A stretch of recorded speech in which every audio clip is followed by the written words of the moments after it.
Alors, si vous êtes marié avec un démon, un homme violent qui bat sa femme en réalité, qui insulte sa femme, et bien aimé, voyez si nous regardons convenablement le fondement, regardons la loi. Et comme dit dans 1 Corinthiens 7, si la femme veut se séparer, elle peut le faire. Hein? 1 Corinthiens 7, 10. Mais sauf que, elle doit rester sans se remarier. Par exemple, vous êtes marié avec un homme qui est violent, qui vous bat, qui vous insulte. Si vous êtes dans une obligation que vous ne pouvez plus rester dans cette situation-là, vous pouvez vous séparer, aucun problème. Mais, vous devez avoir raison.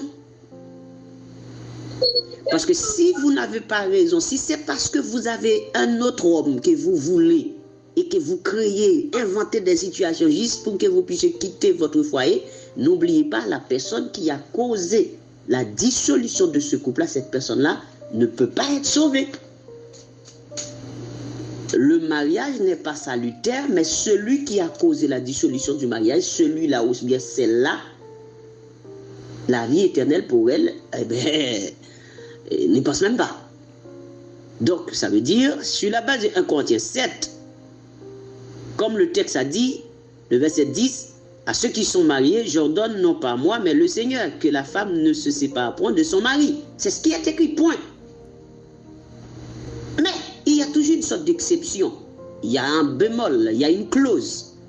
Si elle est séparée, le verset 11, qu'elle demeure sans se marier, ou qu'elle se réconcilie avec son mari, et que le mari ne répudie point sa femme, point. Donc, c'est-à-dire, le mari n'a pas le droit de répudier sa femme. On ne parle même pas de fidélité ou de... N'oubliez pas, Matthieu 19 n'a rien à voir avec le message pour les disciples. Matthieu 19, c'est pour les pharisiens. C'est pour la grande foule, c'est pour Israël. Ce n'est pas pour l'église, ce n'est pas pour les disciples. Parce que là, on parle d'infidélité, si la femme fait quelque chose, on peut lui donner une lettre de divorce. Mais pour l'église, vous n'avez rien à faire. Pas de lettre de divorce, pas de répudiation. Vous n'avez pas le droit de le faire. Maintenant, pour séparer, oui, c'est autorisé. Mais à condition que vous allez vivre seul et rester seul sans toucher d'autres hommes. Vous n'êtes pas capable de le faire, vous allez retourner avec votre mari ou avec votre femme. Mais si vous prenez un autre homme, c'est fini. Si vous prenez, vous ne restez pas seul, vous allez prendre un autre homme, c'est fini. À condition que vous devez rester seul. Et si à un certain temps vous n'arrivez pas, vous revenez à votre mari. Mais autrement, si vous pouvez rester seul, vous restez seul. Voilà la réponse, ce Guylaine. Donc, ça dit, il n'y a aucun problème. Oui, tu peux te séparer.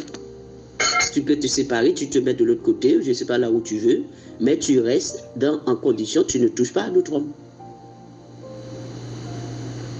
D'ailleurs, pour prendre un autre homme, il faut que monsieur soit mort, ou madame soit morte. Chose que vous ne pouvez pas prier et demander dans une prière. Pardon? J'ai pas entendu, bien-aimé Guylaine, tu as dit quelque chose.